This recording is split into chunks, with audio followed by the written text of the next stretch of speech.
I don't know much, but I know this much. The NFL is a copycat league.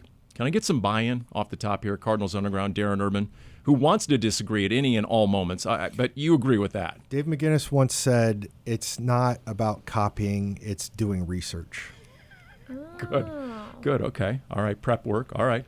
Dani, NFL's a copycat league. The Cardinals had their coverages the end of last year and their disguises copied by other teams, according to multiple members of that secondary. I agree. It is a copycat league. So with all due apologies and respect to Mr. Rogers, we'd like to start this episode of Cardinals Underground by just maybe, reaching into the closet, putting on a big bowling event a little bit later. I just want you guys to appreciate, can't buy this in the team shop. This isn't official. No. Cardinals Kingpin, right there. There you go. Bowling shirt. Wow. How many of those did you MC, Paul? About 10, maybe 12. You have a lot of Cardinals memorabilia that is not sold in stores anymore. That's valuable.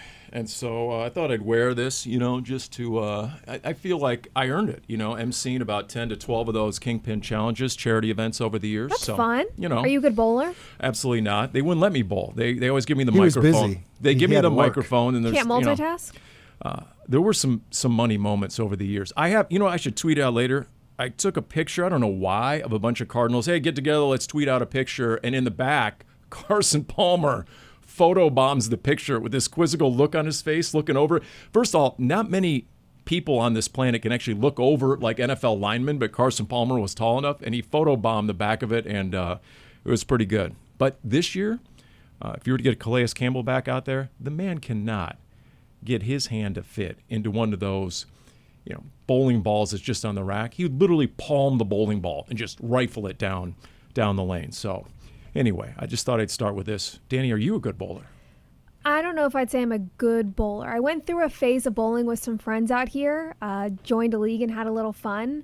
I can't bowl right now mostly because I have these nails on, and so they're so long that I wouldn't be able to put my fingers in the finger holes. I'd have to spin it and palm the bowling ball, which is not my forte. So does that put you on the pup list until further notice? Is that what you're saying? Yeah, until the nails come off. Or she's just never going to bowl. I do have my own bowling ball, though. That was part of the league we joined. That was the fun. And so it's the customized finger holes, which makes me seem legit if I walk in with my bowling bag. I think of bowling, I think of Big Lebowski, and I realized at the end of camp, I was like Big Lebowski. I always had one of those cups in my hand. I'm walking around with a beverage at all times. What was in the cup? Like, what's going on? Good question. What's in my hand There's now? more. How about a bowling there's pin? More. Our own Jim Almohandro is an accomplished bowler, according to this trophy here. His name's all over this thing. So there you go. What, wait. Give me some context on what that is. Once upon a time, Like the lamp. when the organization was much smaller, or in my early days of working for the organization, we would have organizational that we put on our own bowling events, and I know a couple of them. There were coaches there from the coaching staff, and we all went and bowled. I wouldn't say it's the whole organization, but there was a good number of us. I think Ken Wisenhunt came out at least one time. Those were much different times, but we would. There was like, I want to say, I don't know if we did it in 07, definitely did it in 08, 09, 10. There was years where we would, Rob Brackle, who was a one-time video coordinator here, rest in peace. Rob's no longer with us, but he would organize a bowling event, and we would go, and a bunch of us from the organization, and Omo, our fine producer, is an accomplished bowler, and he would often be in the mix for. That is so fun. How did Paul get to be the one to hang on to the trophy all Well, these he didn't years? get to hang on to it. Omo literally just brought it in before we started Omo has recording. the trophy because he won the trophy last. I see. It's product placement is what it is. Okay.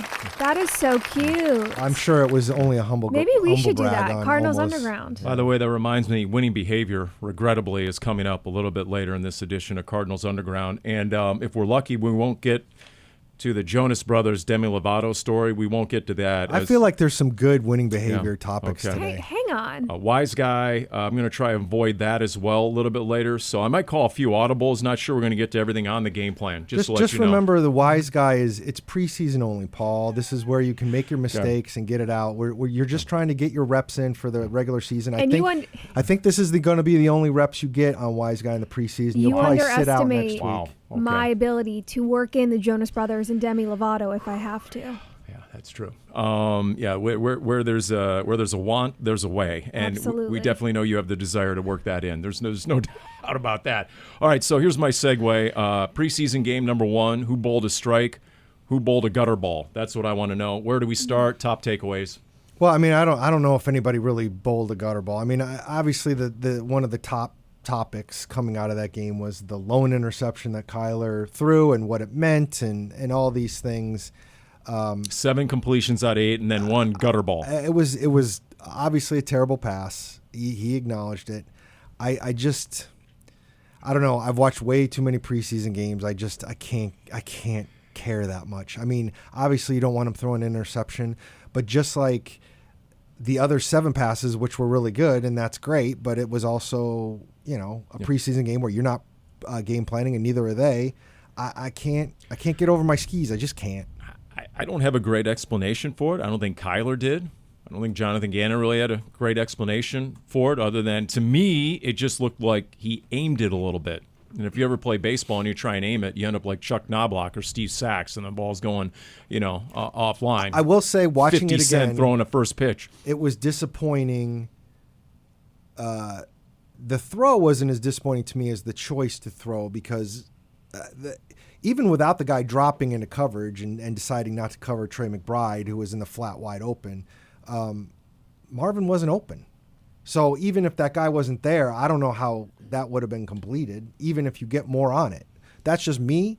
But again, I just can't get all riled up about it. Can I say this, though? I think that is the value of starters playing actual preseason games. Yeah, I'll give you that. Just based on, look, you can't replicate A, the physicality, B, the violence, or C, the bad intentions of a defense in practice. I mean, at any moment, you can get your head taken off in a regular game, whether it's preseason or not.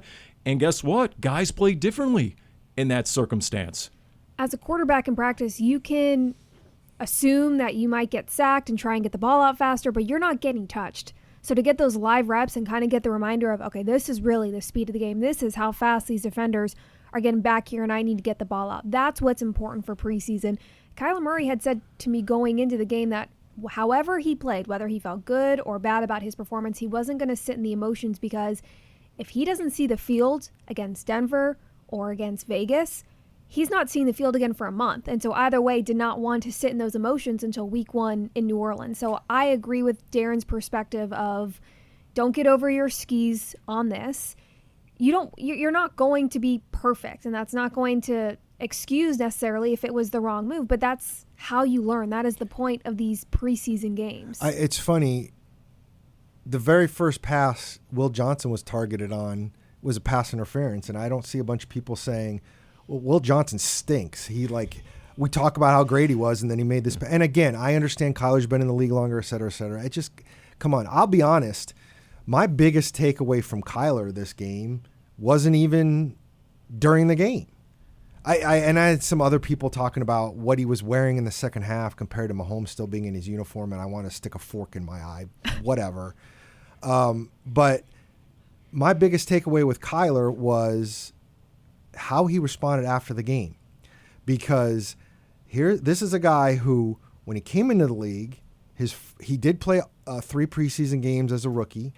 He made it very clear before the first one that he couldn't wrap his head around the idea that you would play football games that didn't count, and he didn't understand it, and he didn't really like it. He doesn't want to play in the preseason generally. He's only played in one other game since that rookie season. It was 2021. He was terrible against the Chiefs. I mean, really bad. And they started 7-0 that year, so whatever. And then, but what I took away was he comes into the locker room or the press conference, and he said a couple of times how much fun he had, how much he really enjoyed himself. And I've been around him enough. That was genuine. Now, whether he's grown into that, whether he realized what Dani was saying was like, hey, and what you were saying, Paul, like, I got to get some of that there so I can, as he noted, like you just don't feel that in practice when you know that the guys are coming after to kill me. But that made a difference to me, that going back to what he said to Dani in our sit down before the game, that he was going to take what he could out of it, and that tells me he took what he could out of it. Do I think he's going to play against the Broncos or the Raiders? I do not. I could be wrong, but I don't think he's going to. So I'm glad he took something out of that. By the way, let's not forget last year, he took the hardest hit I think I've seen in 10 years on the sideline when he got blasted by the Jets edge and his blitzing linebacker. Came flying off. Oh, I remember literally just shouting out, luckily the mic was down and it was off, just like shouting out OMG. I mean, it was like, okay, get a stretcher. I mean, that's how bad that looked. We all remember that, and he popped right up. And he was mic'd up. Yeah. And then, the officials came over. Hey, you good? You good? Look at me. They wanted eye contact. He's like, no, I'm good. He shook it off and stayed in the game. Like, you sure? They scored on that drive. Yeah. He fumbled on that play and didn't lose it. That's right. That's right. Look, to me on that, and I said this on the TV show with Jonathan Gannon, to me the biggest thing, Trey McBride's regular season ready, that chemistry exists. But the 21-yard grab by Marvin Harrison Jr. No, 15. It was 21 by Trey, 15 by Marvin Harrison Jr. To me, that chemistry, and to layer that between levels of the defense, for Marv to make a catch with his hands away from his body, get down smartly, especially in the preseason, the fact that was there and they connected. If they can get half the chemistry between Marvin and Kyler that exists between Trey and Kyler, to me, that's where this offense elevates. You saw a few little sparkles on the offense. That catch by Harrison was across the middle. It was good extension, good chemistry there. Murray was leading his receiver for that pass. You saw pre-snap motion, and you saw Kyler Murray use his legs, not in a crazy way. It was one of those off-script plays. We heard Murray and offensive coordinator Drew Petzing both talk about this offseason being a focal point that they were going to work on in practice. Murray hanging on to the ball, going through his reads, nothing was open, ran through the pocket, and used his legs for a couple yards. So those are good signs of things we have talked about this offseason, and you're starting to see little pieces of the offense from the however many snaps it was the first quarter of play in the preseason from the ones. The fact he was willing to run a couple of times in a preseason game shocked me. And I wouldn't have blamed him if he didn't, but that tells me he was into it. So Marvin was in motion on the 15-yard grab. And the reason I asked that is because Craig Grialou, all right, and you can't spell Grialou without the AI, he had some stat like last month where the analytics said Marvin Harrison Jr. was in motion last year a total of 7 times, which is hard to believe. Now, being the outside X receiver, okay, I guess so, but to Trey McBride's comment during mandatory minicamp where there's more sauce out there, I am curious how differently the manner in which the Cardinals use Marvin Harrison Jr., what that looks like once you get to New Orleans in week 1. I know in the open practices, open to the fans, on display for everyone to see, you have seen a lot more of the cheat motions by Cardinals receivers where you can move laterally as long as no one else is moving, one person in motion at a time. And in fact, I asked Clete Blakeman about that when he had the little media session just to redefine that for us, because I think we're going to see more of that this year. Now, what we also saw was James Conner looks regular season ready. You can put him in that category. Trey Benson and AQ Shipley made this comp on the air. He compared Trey Benson and the jump cuts to a young David Johnson. And I'm like, you know what? That is a money comparison. As Trey Benson is jump cutting from the A to the B gap, then finding room at the second level, and that was pretty encouraging and exciting to see. I do like how Trey Benson looks. He only had 29 yards on 9 carries, I think, but I think a good chunk of that was second unit offensive line issues. Which there are a lot of questions how that's going to shake out on the final 53. I think it's very obvious why they wanted to make sure they brought back Will Hernandez. I'm sure we'll get to that at some point. Yep. So, I mean, that was I like how Trey Benson looked. I loved how James Conner looked. Hell, I liked how Amari DiMercado looked. Yeah, that's right. I mean, Mr. Gamer himself, Amari DiMercado. Hey, it's your first snap. Why don't you take it for a 40-yard touchdown? Well, that leads us to pretty much the only other offensive player we haven't touched on, Jacoby Brissett, as your backup quarterback. And it was with the second-team offense going up against second-team defense, so take that for what you will. he was composed. He was not rattled in the pocket. He was making some good throws. It's a different feeling when you're going into the regular season and you feel fully confident in a backup quarterback. I don't mean that as a knock to Clayton Tune or any of the other previous quarterbacks. Jacoby Brissett has extensive experience as a starter in this league, so physically, mentally knows what it takes. That is a different feeling mentally going into the season, feeling like you don't have a significant drop off. Different skill sets than Murray for Brissett, but in terms of leading an offense, that's a good feeling. I mean, Clayton Tune has one career start. We all remember it at Cleveland a couple of years ago. Yeah. Jacoby Brissett is 53. It's mid-50s, and he's played in 80-plus games. Yeah. Totally different. And his career has been very good with the football regarding turnovers. Yes. Think of last year. He was the starting quarterback for New England. Obviously, Drake May was the franchise QB in waiting, tick-tock, and he played behind probably the worst offensive line in the league in New England to start last year. And then after 5 games, here comes the rookie. But there was a game, week 8 or 9, where he came in relief and led a comeback. And they were like 2 scores down. And he brought them back and beat the Dolphins. His first series was 3 and out. And his first 2 passes, he absolutely got waylaid. I mean, hit hard. He did, yeah. I wasn't sure if he was getting up from the second one. Probably not ideal, and certainly scary if you had your starter in there. But he got up. He ended up throwing a couple of touchdown passes. He led that drive right before halftime. I'm like, I mean, he's going to have, if Kyler's not playing, Jacoby Brissett's going to have to play, but I wouldn't be completely surprised if Clayton Tune played the vast majority of the snaps the last 2 games. Agreed. As you're saying that, I'm processing it in my head. I'm like, are we about to get 8 quarters of Clayton Tune? You might. You might.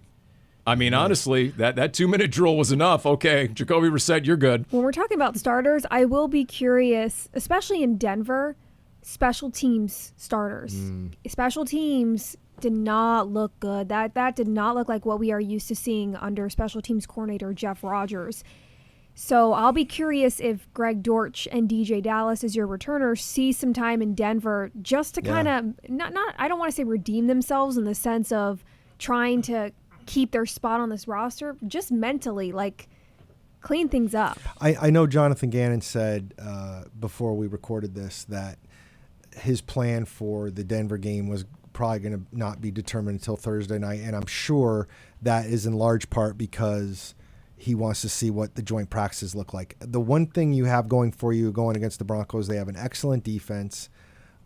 You will get to see your starters against this excellent defense and kind of see, again, in a practice situation, not a game situation, but it might give you enough where you're like, okay, we've all checked all these boxes of what they look like against this kind of competition. We don't need to put them out in a game. For special teams, though, to have 2 fumbles, one of which the Cardinals recovered, and then Dallas had a mumped punt, like, that's just things you don't normally see with the Cardinals special teams. Especially those guys. They've been doing it for a long time. Those guys are good.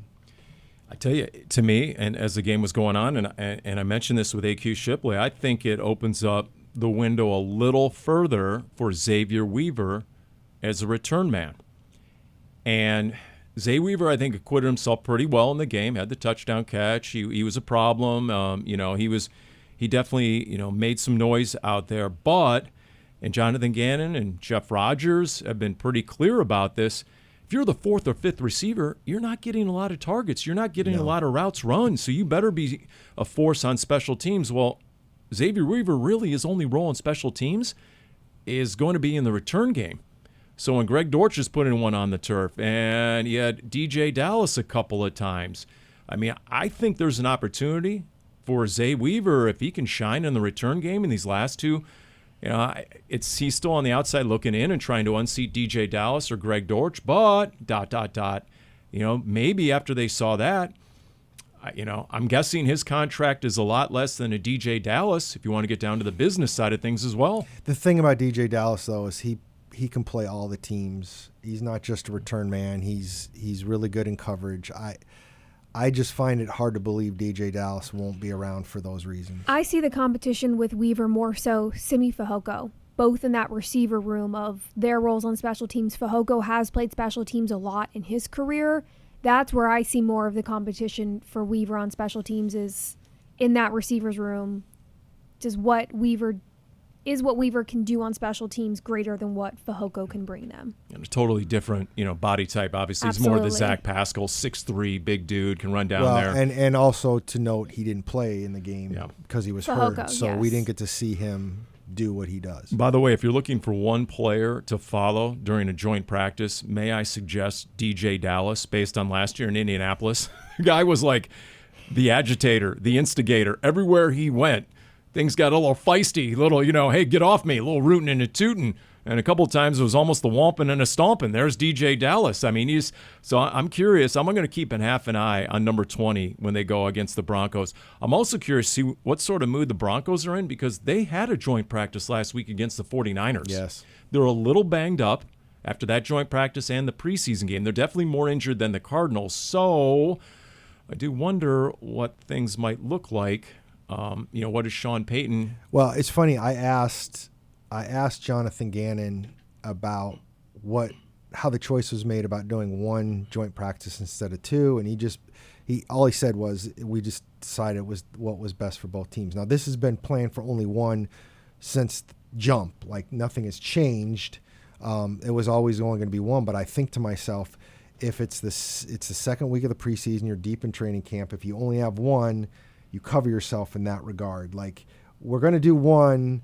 But, it reminds me, and you guys remember this, when the team, Cardinals with Cliff Kingsbury, went down to Tennessee and was supposed to have two against the Titans and only did one, and it was essentially because of injuries. Yep.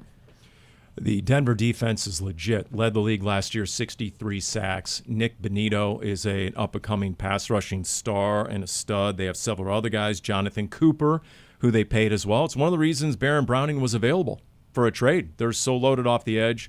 Zach Allen, one of my favorite all-time dudes in Cardinals. Guess what, Zach? You're dead to me this week, especially after you made second-team All-Pro. That's something we don't need.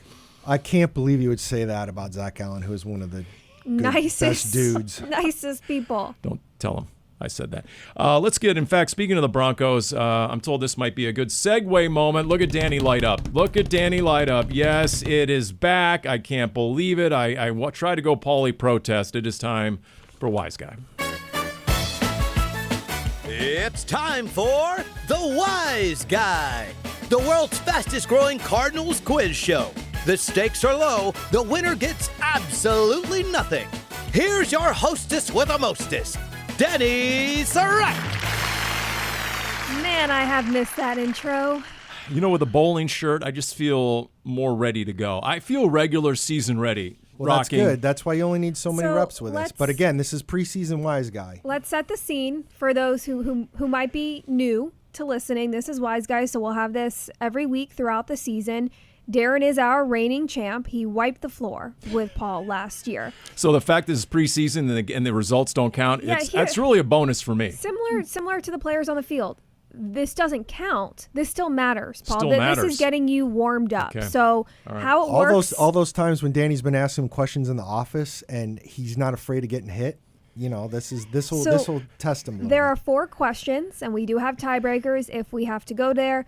Since Darren won, normally I would allow the previous winner to choose whether or not they go first, but somebody, I'm not going to name names, did tell me I need to do a better job of setting you up for success, Paul. So I am going to allow you to pick first question 1 through 4. Right. And Wise Guys, it's always catered towards the opponent or the city that the Cardinals are playing that week. So that's your hint.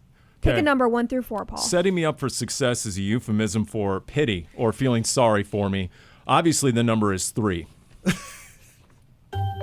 Since 1993, the Broncos have used several Arabian horses as their live mascot. You'll see the horse gallop across the field after every touchdown and field goal. What's the horse's stage name? Stage name. Come on. Because apparently he's got a regular name. Hey, this is not your question. Pipe down.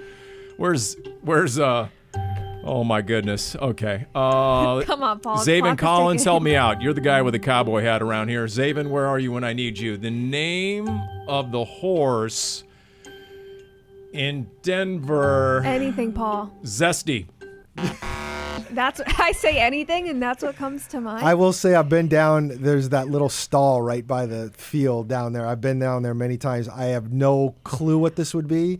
I'm going to go with Stampede. Challenger? Oh, Something like that. There's an ER on it. No, Darren did not steal. It is an ER. Thunder. That's whatever. for gripe. Darren, your turn. I'll go with number 1, Danny. 1. The Broncos' home stadium opened in 2001 as Broncos Stadium. Today, it's called Empower Field at Mile High. Can you name the 2 other companies that have held naming rights to the stadium? Hint, think investments and out-of-business retail. Well, one was Invesco, and the other one is a sporting goods store, and I'm drawing a blank. Retail, yes, that's right. Okay. Oh, yeah. Okay. Yeah, I don't remember. Paul, you have the opportunity to steal. Okay. It wasn't Dick's Sporting Goods No. Field. No. It wasn't Big 5 Stadium. No. Let's see. Think of something out of business, probably. Yeah. Okay. That's a good one. Oh boy. I'll go with Bike Helmet Place. Out of business. Close. Sports Authority Field. Sports Authority. Turn off the light. That's not even funny. Oh, Okay, Paul, 2 or 4. I mean, if you Almost going hard on these Next time- questions. next What time I the need- hell, Although it's man? mid-season next time form already. I need a lifeline into hand in sales. What 2 or 4? Okay, let's go 2. This is a preseason Here we wise go, Paul. guy. I feel good about this one for you. Calais Campbell, who is from Denver, used to do a baseball swing to celebrate his sacks. It was a tribute to a legendary defensive end who spent most of his career with the Chiefs, but also won 2 Super Bowls over 3 seasons while playing for the Broncos. Who is it? I know this one. Man, I should know this one. Only 4 years hosting the Big Red Rage with Calais Campbell. I should know this one. And, yeah. Definitely wasn't, no idea. Go ahead. Neil Smith? Neil Smith, Neil 6-time Pro Smith. Bowl selection, Oh, my 2-time God. Super Bowl champ. Yeah, Darren he was gets a the dude. steal, and Darren's on the board. Woohoo! Okay, so if Darren gets this right, he wins. But if he gets it wrong, you have the opportunity to steal, Paul, I so have stay the locked chance in. to make Yeah. the 53, Yeah. everybody. Yeah, as we long as go. we're not talking about the Jonas Brothers and Demi Lovato, I'll take the Just L. wait. Here we go. Just wait. In the 1994 comedy Dumb and Dumber, Lloyd and Harry set off on a road trip to return a briefcase belonging to Mary in which Colorado ski town? I know that one. Aspen? Oh, come on. I've never seen that movie. So. Darren wins 2-0. Do you guys want to do the tiebreaker for fun since we don't play the Broncos in the regular season just to Sure. really Was get the juices it flowing? more than fitting that I think the only answer I knew was the answer to Dumb and Dumber? Okay, here we go. Here's your tiebreaker. Quarterback Jake Plummer threw 90 touchdowns in 6 seasons with the Cardinals. How many touchdowns did he throw in the 4 seasons with the Broncos? So you write down your number, and then you'll show me, and whoever, you can borrow my pen. I got a pen. How many touchdowns did Jake Okay. Plummer throw in his 4 seasons with the Broncos?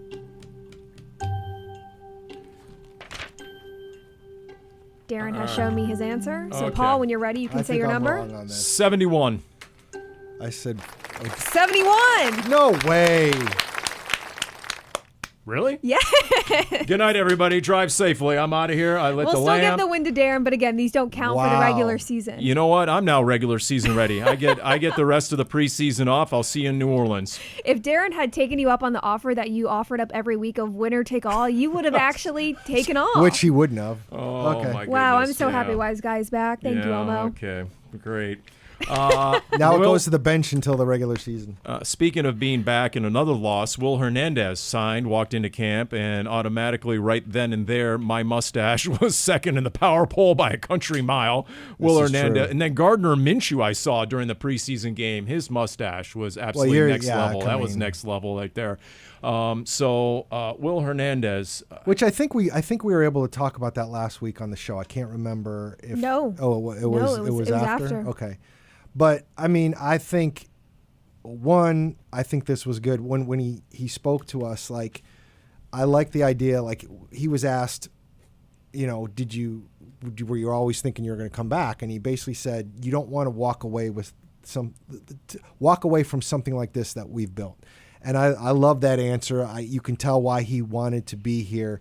And the other thing that was interesting to me was, you know, Jonathan Gannon, after he signed, made it clear that Isaiah Adams and Evan Brown were the starters, but he didn't say for forever.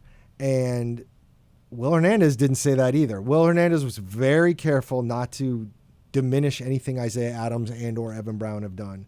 But he basically said, I feel like whether I play or not is up to me. And that's fair. I mean, if he comes in and he starts looking really good at practice and they feel like they can upgrade by putting him in the lineup, they're gonna. I appreciate that answer from Hernandez. And you're not going to get anything different than Gannon. No. Right? So that answer makes sense. And it makes sense with the play you've seen from Brown and Adams. Hernandez was immediately put on the PUP list. He's still rehabbing his knee injury. He tore his ACL week 5 in San Francisco last year.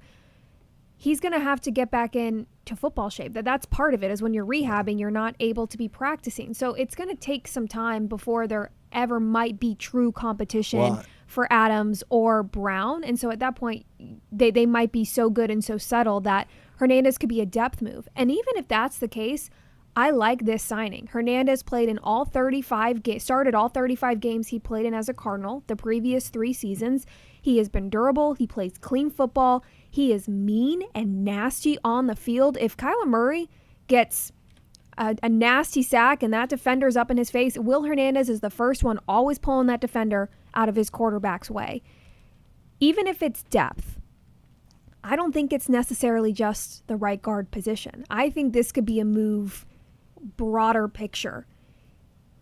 If for some reason you have an injury to your starting center, Yelda Froholt, and the backup is John Gaines, if something funky ever happens and you need to move Evan Brown from left guard to center, who has significant reps in the NFL at the center position, Will Hernandez has also played on the left side of the line. I don't see this signing as just depth for that right guard position where Hernandez has mostly played in Arizona. I see this as more of that swing guard position depth by bringing him back for a year. Yeah, it was interesting. He was very respectful of Isaiah Adams, Evan Brown. Yeah. He was also very confident in his abilities. Yes. Said the film don't lie at one point, and he was playing some of the best ball of his career when he went down week 6 last year. There's no doubt. I think he was the Cardinals' best offensive lineman based on just caliber of play the first 5 games of last year. And there was one other disappointing moment in the preseason opener when it was 3rd and 1 and the Cardinals had to settle for a field goal. Yeah. And if you go back to week 17 at the Rams, late first quarter, Cardinals got into the red zone. They were driving. It was a 4th and 1, and they decided to go for it. And James Conner got stuffed. There's one area where this run game can improve. It's on 3rd and short, 4th and short. Agreed.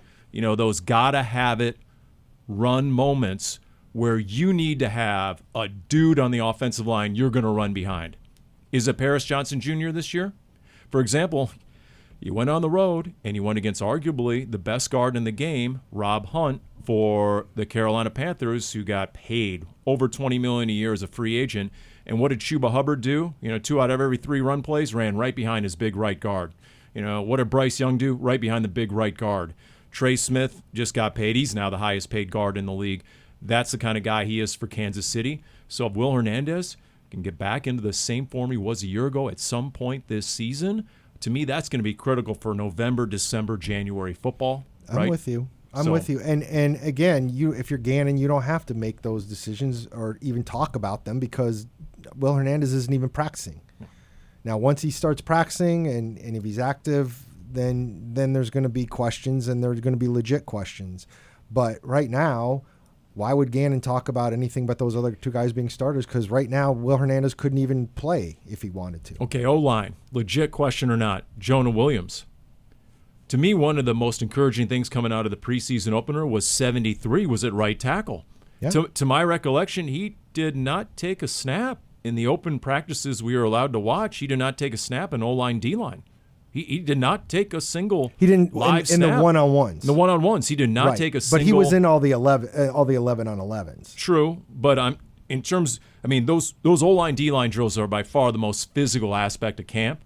And I didn't see, but then in the game, he was playing. So I wasn't so sure going into the Kansas City preseason opener that Jonah Williams would be, just based on what we had seen or not seen at practice. So to me, that's really good. If now whether he's done for the preseason and he's obviously experienced enough, and he was another guy last year. I thought when the game started, He was a gamer. He was sort of the Amari DiMercato of the offensive line. He looked a lot better in the regular season than perhaps he did in camp. So, okay, now all of a sudden you can see this offensive line round into form because, as Darren, you know this, you can have all the weapons you want on offense. If you don't have the offensive line, you're going nowhere. You're stuck in the mud. So, to me, you start from the inside out. So, there's that. That's good. Any other names you want to throw out there, Dani? I know Jordan Burch.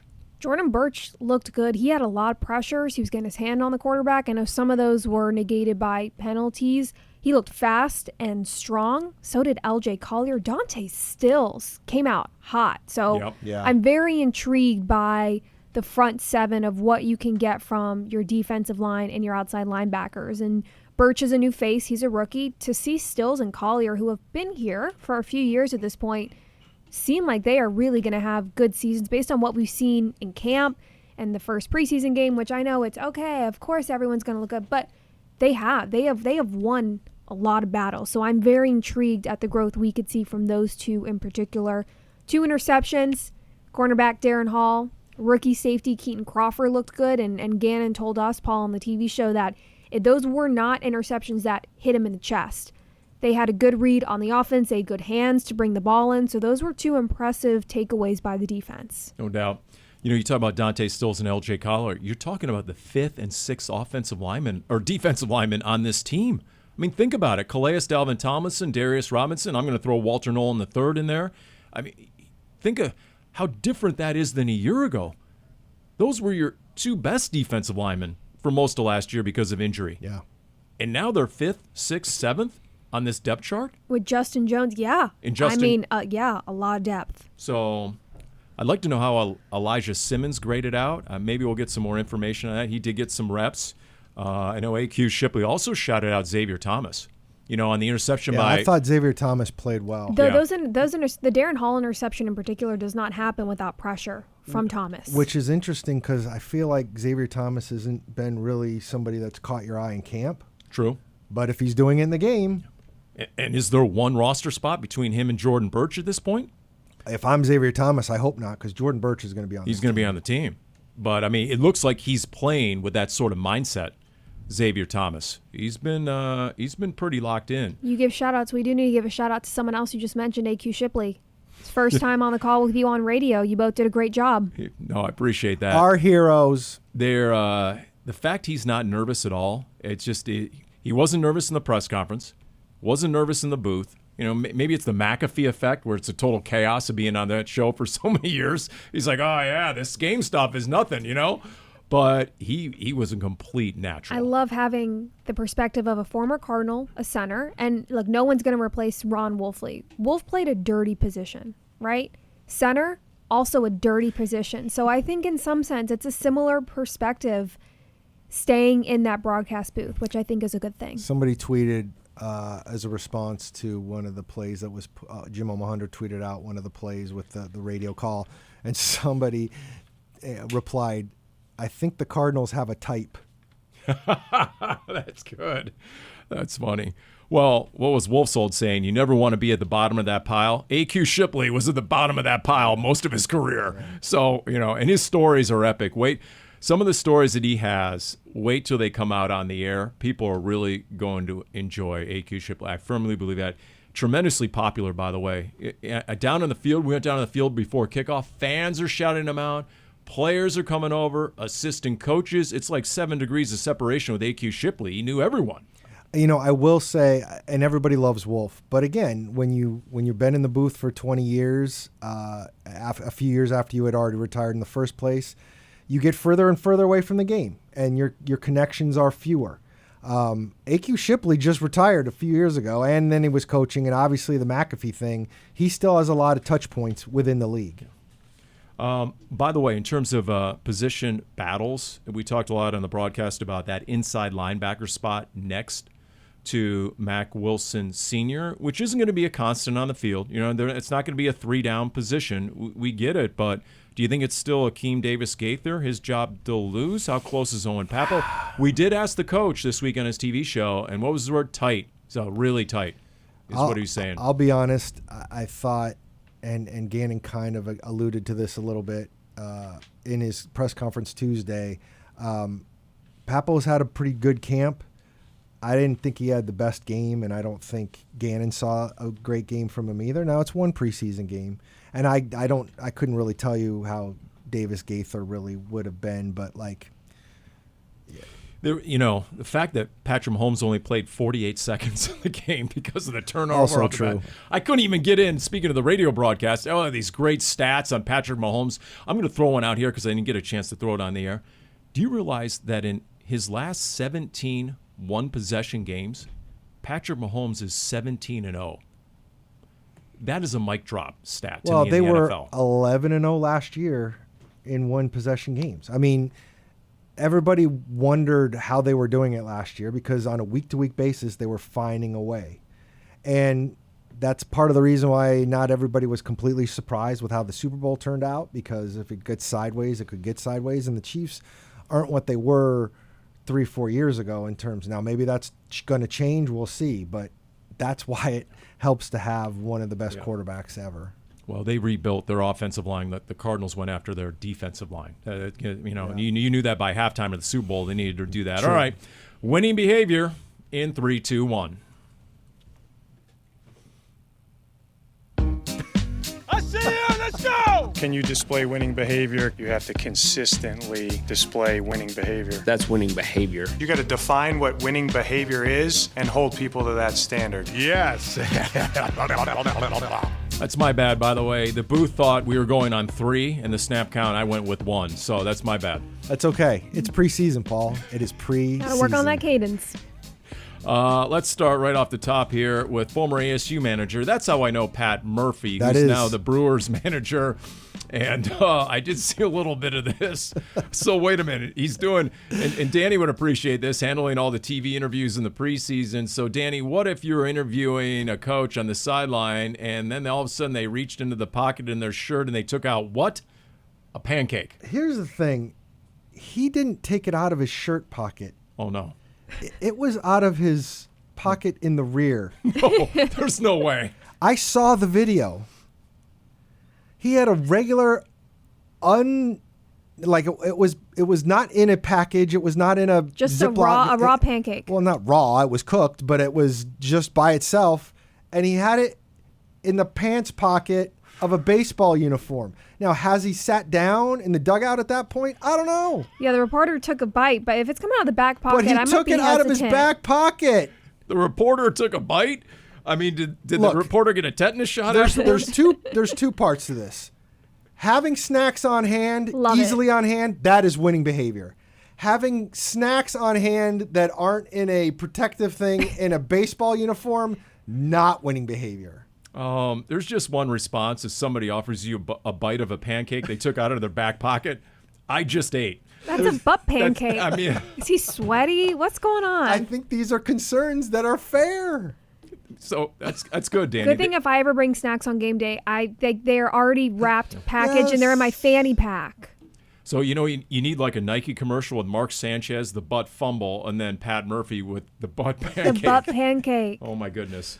Okay, I think we need to move on. We should trademark that. Oh, boy. All right. I always like anything that has to do with outer space. Of course. Meteorite punched a hole in a Georgia homeowner's roof. Oh, everyone's okay here. Yes. They then determined that the cherry tomato-sized meteorite that went through the man's roof like a bullet and left a dent in the floor, this home outside Atlanta, is actually older than the Earth itself. I loved that idea. What? I mean, older than the Earth. So I'm curious. How long has that thing been traveling through space? So for them to get that information, who did he call for them to start looking into all of that, right? That's my question. Yeah, that's a good one. Who do you call? I mean, the roofing company isn't going to lead you to any sort of researchers. So, yeah. University of Georgia There's a geologist, planetary geologist at University of Georgia. So, who'll probably be hired by the Eagles at some point because he's from the University of Georgia. And so... Hope he hasn't had any speeding tickets, Paul. Hopefully he takes the bus. So I guess drive his own car. The old saying, "You're old as dirt." Apparently, this meteorite was older than dirt. Winning behavior for this meteorite for lasting longer than the Earth. Once again, and this is why you guys need to come around to my way of looking at things. Of course, there are UFOs. there's way more we don't know than we do know. I don't think Totally I'm fair. necessarily against that thought. All right. I'm just not as passionate about it as you or Josh So, Dobbs. I did see this on NFL Network. Seahawks, Marshawn Lynch Yes. pulling a Randy Johnson. And And he's Ken Griffey Jr. Yeah, and he's a If photographer. you play on in the side. Seattle once upon a Sure. time, you apparently I have guess. to become a I guess. photographer. And so there he is, except he was defending his position. So you're supposed to give way as a photographer You on the are. sideline. So You're the supposed to video give is way. the Seahawks running back was coming out of bounds towards Marshawn Lynch. And yeah, if you're on the sideline, and you two know exactly what this all is about because you're on the sideline, you're trying to get out of the way. Hey, if this guy's coming full speed, you're just moving. Marshawn Lynch just put out a forearm and basically said, "Get off me." Stood his ground, I mean, it was protected the equipment. It's the best forearm shiver we've seen in any camp all year, just like this. It's like, boom, just get off me with the So I think that's a violation if you actually defend your position and actually physically strike a player. Don't you get your press cred pulled from the sideline? I'm pretty sure. Something tells me Marshawn Lynch is not getting his press credential pulled in Seattle. Send the intern down to pull Marshawn Lynch's press cred. See how that goes. You can't even fine him because he's just there so Yeah. it doesn't happen. And the good news is, Danny, we don't have time to really talk about Demi No, Lovato we or do. the We Jonas always have Brothers. time. Paul, I will really do my best to make this an abridged version. I've already given Thank Darren the God. rundown. Pack a lunch, Darren. This is I was winning here. behavior. I got it all yesterday in the half-hour boy. version. There is legitimate cultural significance for the Jonas Brothers bringing out Demi Lovato on stage to start their new tour in their She's hometown in New bringing Jersey this up this week. after Taylor Swift is going on the Kelsey podcast and dropping a new album. I'm not even that talking Taylor Swift. I know you're not, but like you're talking about a cultural touch point when it's already been usurped.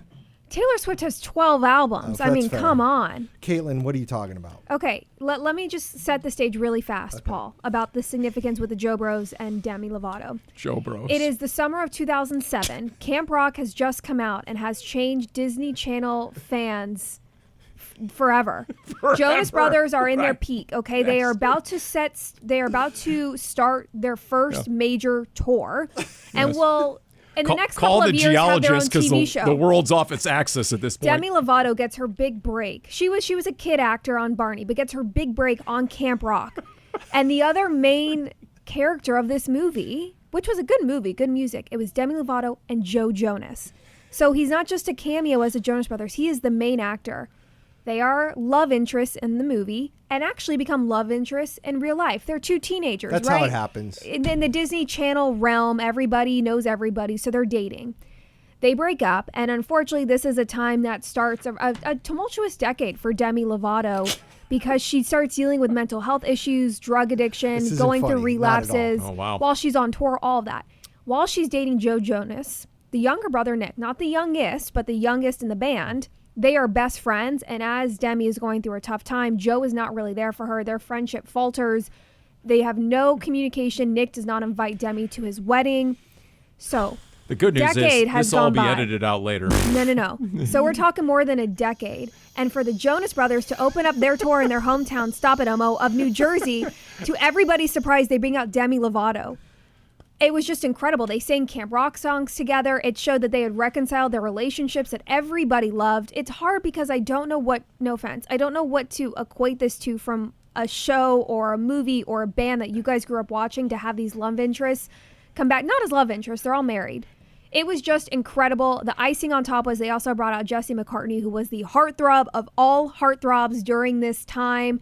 Do not take this as a sign to reconcile with your toxic ex, though. Let's make that very clear. I'm going to say this. Danny has brought up many things on getting cultured and various things like this, and we all enjoy being informed as we are. This is by far, not that she's not genuine about the other stuff, this, you can tell, reaches deep into Dani's 2007, soul. I was at that Jonas Brothers concert. My friends and I, and my sister and her friends, we had gone to Target, gotten the plain white V-neck tees and tie-dyed them for this concert. I had never heard of Camp Rock, and this is the first I'd heard of Demi Lovato being on Barney, so I did learn something today. Even though it's not getting culture, that is winning behavior for the Jonas Brothers and Demi Lovato to reconcile, bring her out on stage. She sounded fantastic, gave all the Jonas Brothers hugs. It was really a moment online. See, my only offering there is Do you still have the tie-dye shirt? Do you still have the tie-dye shirt? It might be in a box somewhere in my parents' At house. some point. I did learn that Caitlin, our team photographer, we didn't know each other. She was also at the concert. No. How about that? Stop. No chance. Oh, you Come on. Dallas people are all the same. Oh, boy. Okay. All right. So that was really important for me. That was huge winning behavior.